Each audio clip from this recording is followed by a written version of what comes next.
Yeah, I want to try to tackle directly the question is how can we continue to be a leading country in science and technology. And I think, as you, Chairman, have mentioned, what we are now is really the result of what was done 40 and 50 years ago.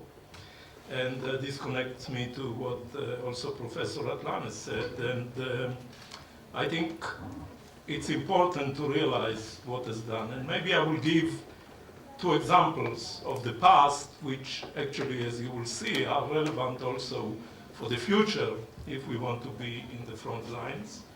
And I will go back again to the 50s, the same time that you've mentioned. You all know what Israel was at that time, a country that came out of a very difficult independence war with a population of 600,000 people and another 600,000 refugees that came with basically nothing, no accommodation, no work, no capital, and so on. And with many defense programs at the same time. And at that time, when the country was basically broke, the government, headed by Ben Gurion at that time, makes a decision to increase significantly the two universities that at that time existed in Israel, the Technion in particular.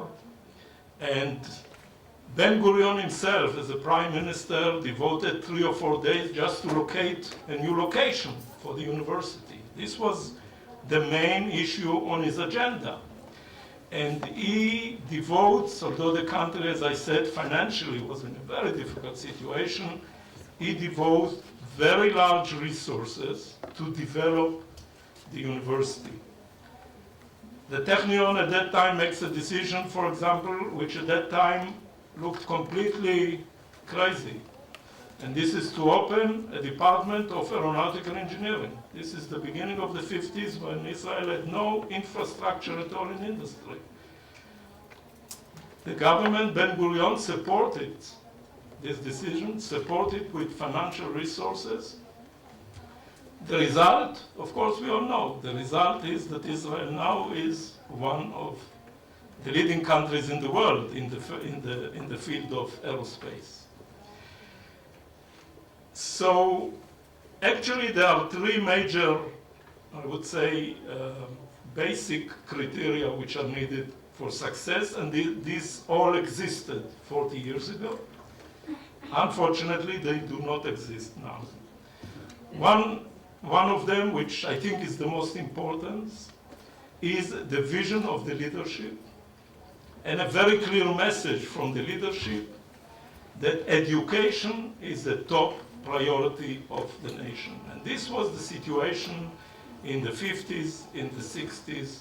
This came out from the leadership, saying that this is extremely important, and if you look at many speeches of many of the leaders at that time, this was a clear item on the agenda of the nation.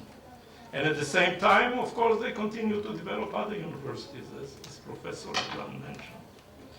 Now, this was also backed by a significant effort of the government to supply the resources which are needed, really, so that these things is not only in statements and vision, but it really can become a reality.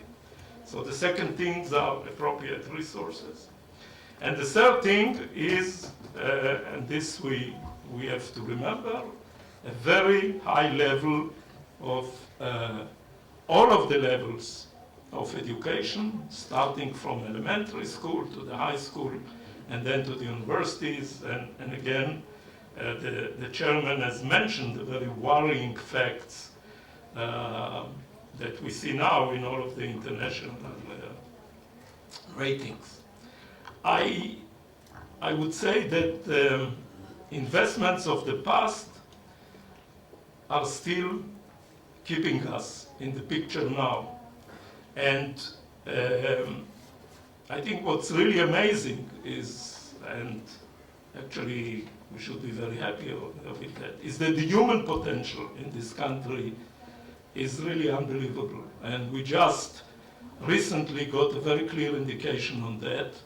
And this is through a overall European competition of young researchers.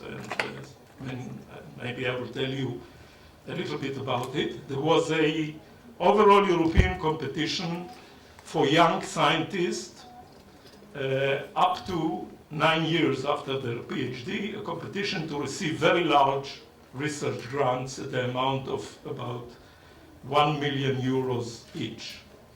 There were 9,000 applications in Europe for 300 grants. So only 3% of the applicants could get the grants. Out of these 300, 25 went to Israel. That's an amazing number if you think about the proportion of Israel. If you look at specific universities, you would see that number one in Europe is Cambridge, and after that, there are 3 Israeli universities, Technion, then the Hebrew University, and Weizmann. So in this top group of 5 universities in Europe, you find 3 Israelis in the competition between young scientists. Again, this is still a result of past investments. And really it is our duty now to make sure that we fulfill the 3 criteria that I spoke about before. This will really secure also the future, and that we can remain in the World League.